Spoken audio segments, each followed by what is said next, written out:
Estamos de vuelta aquí en Mega Noticias y ha llegado el momento de entrar al análisis político del día. Saludo con muchísimo gusto a Juan María Naveja. Mi querido Juan María, ¿cómo estás hoy? Feliz inicio de semana. Igualmente, mi querida Magda, y saludando a la audiencia de Mega Noticias, aquí estamos para arrancar este lunes. Oye, muchos temas el día de hoy. Hoy el asunto que nos compete directamente es el desarrollo tecnológico. Y te lo pregunto directo, Juan María, ¿qué tanto importa hoy en día el desarrollo tecnológico en nuestro país? ¿Qué tanto se le está invirtiendo? ¿Verdaderamente ha sido prioridad? No, no, ni les importa, ni ha sido prioridad. Directo pues también respondes. Pues sí, es que recuerda que a los fondos que había de CONACYT se les retiró prácticamente todo el apoyo. No hay apoyo para la ciencia, la tecnología, las artes, el deporte, salvo el béisbol, que compran estadios y todo eso que tú ya sabes, porque es lo que le gusta al presidente. Pero, mira, yo creo que en la parte tecnológica es una de las áreas más sensibles en el país. Y no de este gobierno, tradicionalmente, porque también tenemos una responsabilidad los padres de familia, Magda, porque la mayoría cree que la meta debe ser llegar a la universidad. Y ese es uno de los errores, me parece que es de los errores graves que tenemos en el sistema educativo nacional. ¿Por qué? Pues porque no todos los caminos son para todos los caminantes. Hay personas que no están para entrar a una carrera universitaria y que su camino probablemente sea en un área tecnológica, y eso les va a derivar en ingresos mucho más importantes. ¿Sabes cuánto gana un técnico calificado en la industria automotriz como mecánico, en la industria de la madera? O sea, podríamos entrar a todas estas áreas tecnológicas en las cuales tenemos una carencia impresionante en todo el país. ¿No te parece, Juan María, que en ese sentido se ha demeritado el trabajo de los técnicos? Porque mira, por ejemplo, cuando volteas a ver otras partes del mundo, no sé, se me ocurre pensar en países cercanos, hablemos del caso de Canadá. Buscan muchísima gente que tenga una carrera técnica, ¿no? Para poder suplir todos estos vacíos que de pronto se van quedando, todas estas plazas que les están haciendo falta de cubrir, valga la redundancia, ¿no? Pero en nuestro país se ha demeritado mucho el trabajo de los técnicos. O sea, termina valorándose más el hecho de una persona que tenga una licenciatura, que tenga una profesión, que tenga una ingeniería o algo, porque no le han dado el suficiente valor también a estas áreas técnicas. Pero eso es un problema social en ciertas partes. Por supuesto, claro, que todo mundo quiere llegar a las licenciaturas, a las maestrías, al doctorado. Sí, son metas. Pero el sistema educativo que tú estás mencionando, por ejemplo, el de Canadá, el europeo o el de Estados Unidos, hay un sistema que te permite en la educación media superior tener un tipo de especialización. Eso lo teníamos y se ha ido difiriendo, se ha ido perdiendo prácticamente. ¿Y qué es lo que sucede? Que los tecnológicos en donde se han venido desarrollando egresan jóvenes que viven bien en sus comunidades y viven bien con salarios muy bien remunerados, pero luego vemos cómo las mismas familias, el mismo sistema educativo hace creer que el paso obligado es la licenciatura. A ver, ve por ejemplo el área médica, que es algo que está pasando aquí en México. ¿Cuántos enfermeros, enfermeras hacen su carrera en la enfermería y luego, ya que tienen una cierta práctica, van incursionando en la medicina? Pero una vez que se han ido capacitando, tenemos un déficit de enfermeros en el país. No te imaginas la posibilidad que habría de un intercambio de enfermeros y enfermeras con Estados Unidos, que tiene una necesidad impresionante de este tipo de especialistas para atender a la población que habla en español. Y esto no lo vamos entendiendo en la medida en que queremos estar en el campo, lo que platicábamos la semana pasada. ¿Cuántos técnicos necesitamos para el campo, Magda? Para el tratamiento de árboles, para el tratamiento de siembras, para la aplicación de fertilizantes. Todo esto es un sistema tecnológico. ¿Y en qué ha derivado? En que son las empresas las que tienen que capacitar a su personal para poder llenar los huecos. Ve en la industria del automóvil cómo el servicio de postventa se ha convertido en una especie de escuela, en donde las propias marcas van estableciendo un sistema de capacitación tal que les permite tener técnicos de acuerdo a la marca para la cual trabajan. Y todo esto estamos hablando de la empresa privada. ¿Dónde está la parte académica? Mira, Magda, estaba viendo una gráfica, no sé si la viste, de que solo el 26% de los que terminan la primaria llegan a completar estudios universitarios. Sí, caray. Que fue un reportaje que publicó el Universal, ¿no? Que es sumamente fuerte el poder observar estos datos y que además tendría que ser de muchísima preocupación en un momento como este, cuando ya también lo hemos tocado, Juan María, el nivel de deserción escolar que se está teniendo actualmente a raíz de la pandemia y a raíz de múltiples factores, pues ahora se están terminando por agudizar, ¿no? Sí, y en esto, fíjate, estamos hablando de la parte tecnológica, ¿sí? Fíjate, la fiesta que se hizo en días pasados, que la jovencita que fue al espacio, una chica de Guadalajara, y que su sueño fue llegar a viajar al espacio, y estamos hablando de una técnica, ¿sí? Que estudió ingeniería, sí, que tiene estudios de posgrado también, pero todo esto está derivado de un sistema adecuado para preparar técnicos por niveles. ¿Cuáles serían los niveles? A ver, necesitamos desarrollar más los oficios, Magda. Se suponía, mi querida Magda, tú lo recordarás, que se suponía que la parte del primer empleo, la parte ahora de este programa que tiene Jóvenes Construyendo el Futuro, era irles dando la oportunidad de que incursionasen en algunas áreas de la empresa. Y ha sido un fracaso.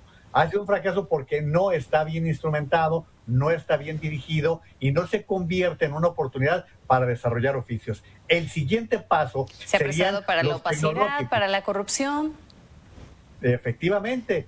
Y el siguiente, ¿cuántos tecnológicos tienes en el Estado de México? En Jalisco te puedo hablar que hay más de 20 tecnológicos, pero de acuerdo a las regiones, y allí es en donde van quedándose. Pero ¿cuántos de esos mismos muchachos, sus familias los mandan a las capitales a estudiar una licenciatura en comunicación, en psicología, que ya no se necesitan en esas áreas, que tendrían que estar en otras condiciones? Y luego viene la parte de las licenciaturas, en donde sí tenemos un fuerte déficit, las ingenierías, por ejemplo. Las ingenierías que tienen muy poco alumnado. ¿Por qué? Pues porque desde que estamos en primaria nos dicen que la aritmética y las matemáticas son difíciles, son aburridas y que no tenemos la capacidad para poder entrarle a estas materias, mi querida Magda.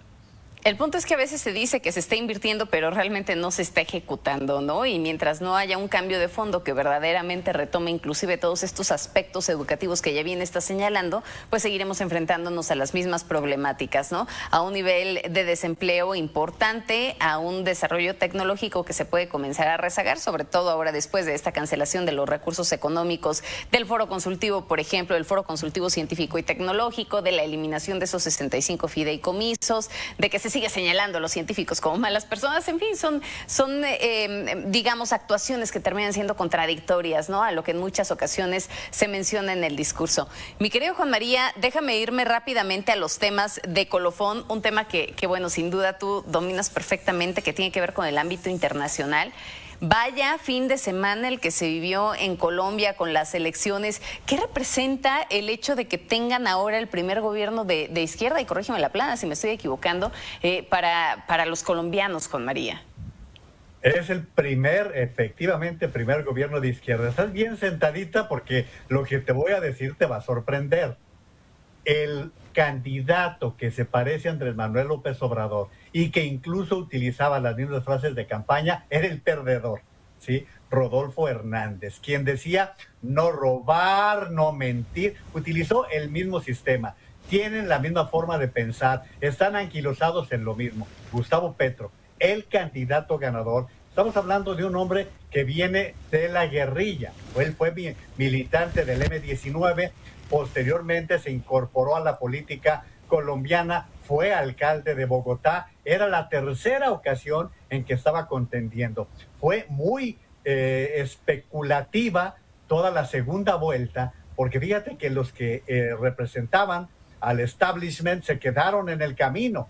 Los que representaban al uribismo, que tenían una tendencia de derecha, pues se quedaron en el camino, y aunque tuvieron cierta negociación con Rodolfo Hernández, pues finalmente fue Gustavo Petro, que fíjate, en la segunda vuelta consiguió más de 1 millón de votos nuevos. Eso fue lo que le dio la victoria y era lo que mucha gente especulaba, que probablemente Gustavo Petro despertaba muchos temores.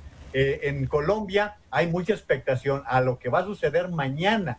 ¿Por qué? Pues porque se está esperando quién va a ser quien lleve la parte de Hacienda, la parte económica, para saber cómo reciben los mercados esta designación. Gustavo Petro sí es un hombre de izquierda. Gustavo Petro sí tiene una propuesta de carácter social.